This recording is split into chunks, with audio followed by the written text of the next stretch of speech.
What's going on, guys, and welcome back to another Reddit video here on the Live Stories channel. My name's Dylan, and today we're going to be looking at some stories from the subreddit Entitled Parents. This one's always hectic, so sit back, relax, and enjoy the show. Entitled mother tries to kick me and ends up in an ambulance. This happened a few days ago. I'd gone on my usual shopping with help from staff. As the manager is a friend of my mother, they were dinner ladies in my old school and got along really well, became friends, and so I asked the manager that if anyone's free, I would really appreciate the help, as I feel nervous of myself due to my autism. Well, whilst I was shopping, an entitled mother kept trying to steal stuff from my trolley whilst I was comparing prices on products so I could last longer with my budget. I managed to catch her a few times and asked her why she was taking the stuff I was buying. She said this: "You can always get replacements, stop crying." I started getting stressed and breaking down as the entitled mother starts ripping into me about my stutter. Here are a few things that she said.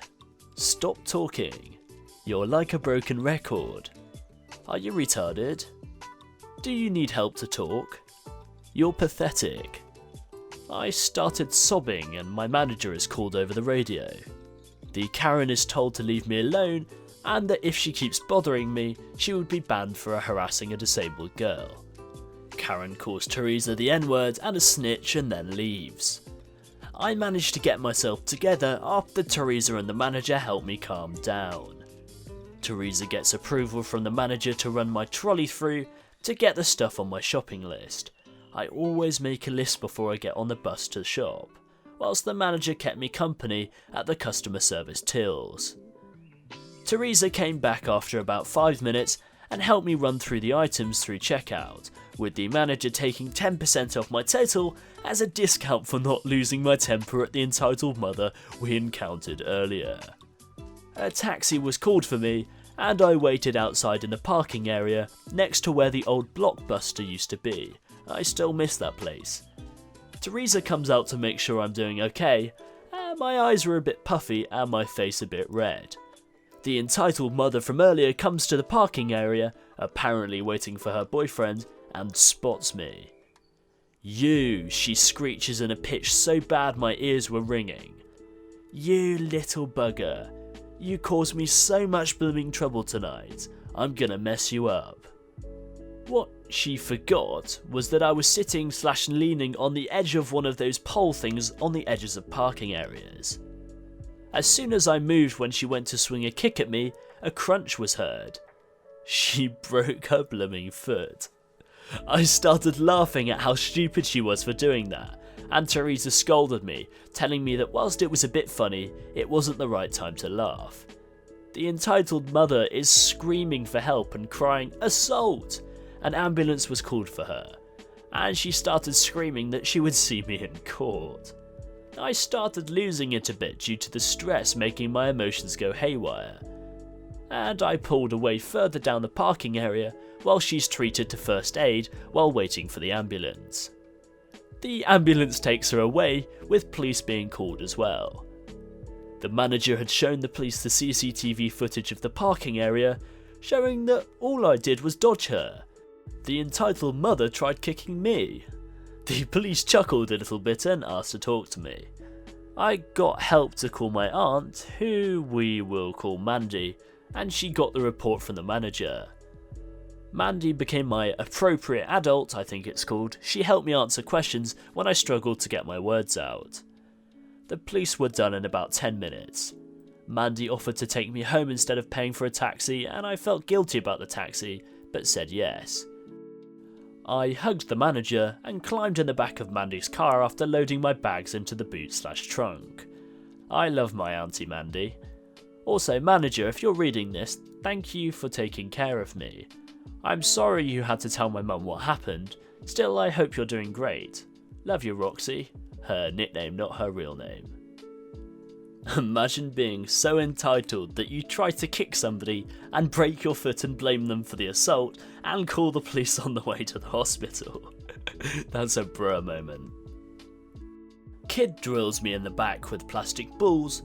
I hit him with one in the back, and entitled mother says she's going to beat me. So this happened just over a decade ago. I was 7 or 8, I don't really remember.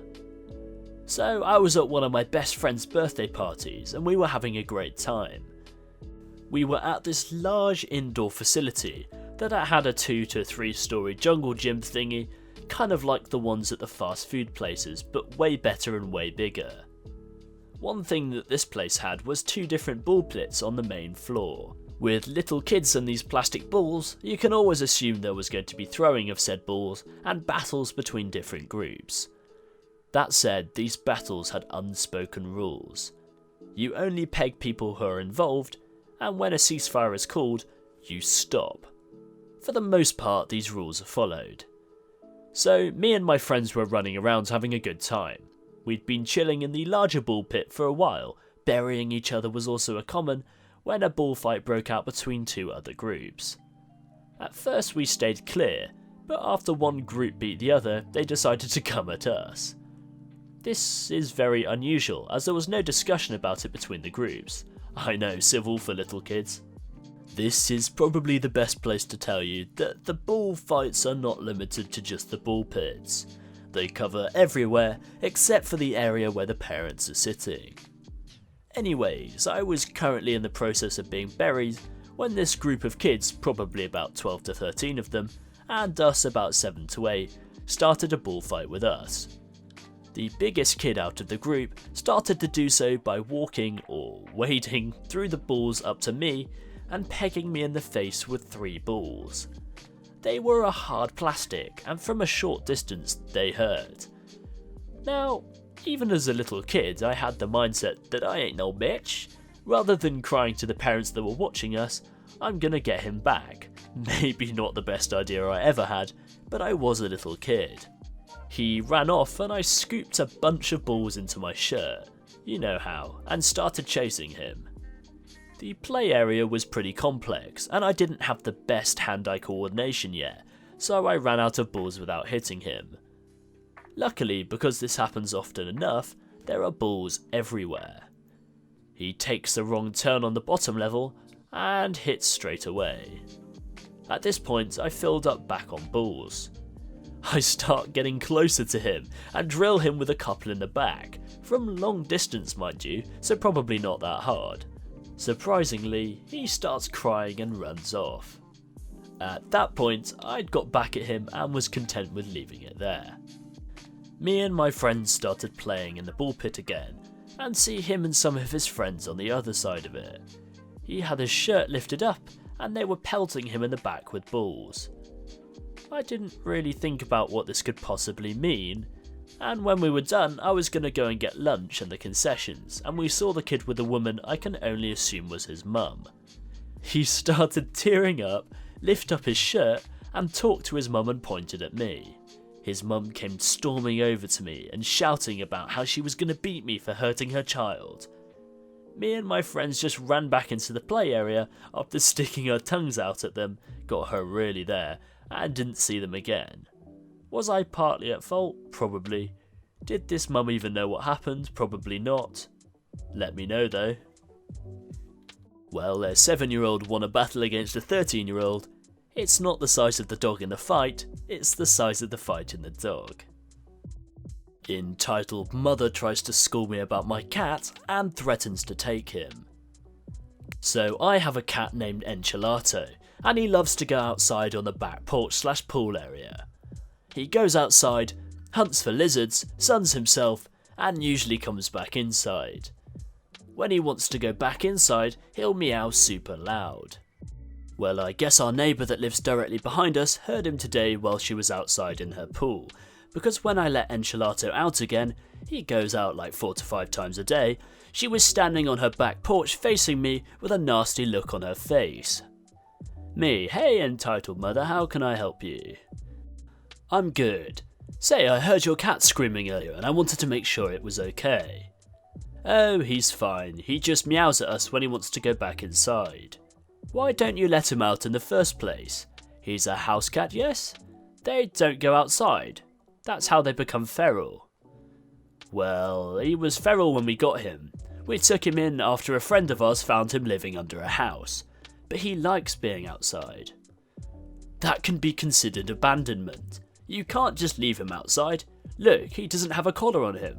What if he gets out? Okay, well, he has gotten loose once, but he came back promptly at feeding time, so we know he'll come back where his food is. I'd better not see this cat out again. If I see him or hear him out here, I will be taking him. I mean, you can try, but we have cameras around the perimeter of my house, and my fiance's father, who lives down the house next to yours, is a police officer, so I welcome you to try and break into our property. She walks back into her house. I told my fiance about what happened and we couldn't stop laughing. We do have a collar for Enchilado, but he just doesn't like it, and it makes him look like he has 5 chins whenever he's lying down or loafing. He is microchipped, and also most of our neighbours know what Enchilado looks like. We've had block parties at our house, and neighbours met the boy, so even if he got out, they'd bring him back to us if they saw him. I'm not so worried about entitled mother personally. According to my fiance's dad, she's just a widowed busybody trying to keep herself busy. I'll keep y'all updated if she tries anything. Believe it or not, I have a cat story of my own where a woman we'll call the French lady, who lived up the street from me, actually overfed my cat to death.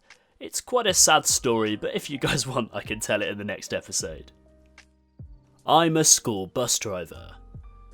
I could write a book on the entitled parents we deal with.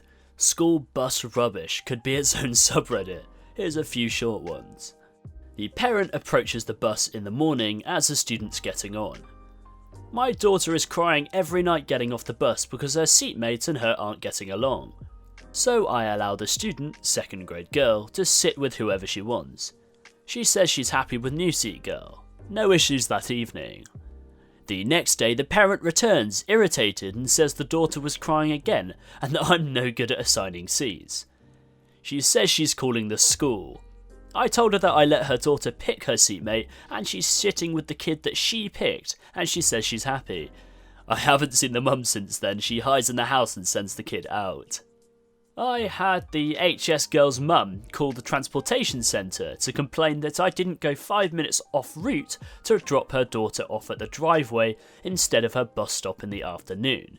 She said it was dangerous to allow a 16-year-old to walk home in the rain wearing 4-inch heels. I agree, but I had 80 students to drop off in 35 minutes, and why the hell's bell was she wearing 4-inch heels to school on a Tuesday in April? Not necessarily entitled, but I subbed for a driver for a week or two who drove a Thomas C2 bus, not my usual bus, which has a very unique small LED taillights. A parent at the Catholic school I dropped off at ranted at me about 10 minutes for being a Satanist. I was confused because she kept talking about the taillights and didn't make the connection till the next morning priest-trip inspection. Google Thomas C2 bus taillights and find a picture. Turns out the small round LED taillights look uncannily like pentagrams. Who knew? One parent sent another driver an updated schedule for her son's shared parenting 3 times a week, and then calls and shouts when he puts it in the wrong bus by the school. We repeatedly tell her it's her job to also tell the school about the changes, but she insists that it's our responsibility, even though we legally cannot call the school and change transportation arrangements. We tell her that too. She says we're racist. Her and her son are both Caucasian. A woman refuses to pay for the damage her son did to a seat because he's bored because the bus ride is so long. What do you expect? It's a 20-minute ride, and her son is 13th and in the 8th grade. And now for my favourite of all time. We had a parent at an apartment complex who would frequently not be at the stop when the bus dropped off in the afternoon. District policy requires a parent to meet each pre-Key Stage 3 student at the top of an apartment complex, and the rule exists due to past issues with predators. When called by the trans centre dispatcher, her voicemail was not set up yet. Multiple calls never yielded an answer, and text messages were ignored or left unread. She refused to give written permission for a neighbour to collect her daughters, 4-year-olds pre-Key Stage 1 and 3, off the bus so that the students would have to be brought back to transportation after routes in the evening. Upon not receiving her students, she would call a neighbour to ask if the bus had dropped them off yet. She would then call the police to report them missing, and the police would tell her to check with the transportation and make sure they were dropped off. She would, and upon finding out that her daughters were at the transportation centre, she'd flip out about us not contacting her and making her call the police. She threatened to sue, and when we told her we were trying to reach her, she'd swear at our dispatchers on the phone and then come in and get her kids with neither a thanks or an apology. She did this no less than 6 times before being allegedly evicted for not paying her rent for months. We haven't seen or heard from her since, and let's hope our daughters are doing okay, as they were sweet girls. Please, for the love of dog, thank your school bus drivers. You cannot imagine the rubbish we have to put up with. Safety inspections, cleaning puke and piss, training after training after training. We're blamed first by parents, schools, you name it. We drive a 6-ton steel cage on wheels full of other people's kids that everyone hates because they have to stop for it, and some don't, and we occasionally watch a helpless child as hit by a car. Most of us live paycheck to paycheck, and many are retirees or college kids. Nevertheless, most of us wouldn't dream of doing any other job. We get on the bus and drive, come hell, come high water, Karens, you name it, end of the rant. Remember guys, always thank the bus driver or press D-pad down. Well, that's the end of the video. If you guys did enjoy, leave a like rating down below, and I'll see you all in the next video. Goodbye.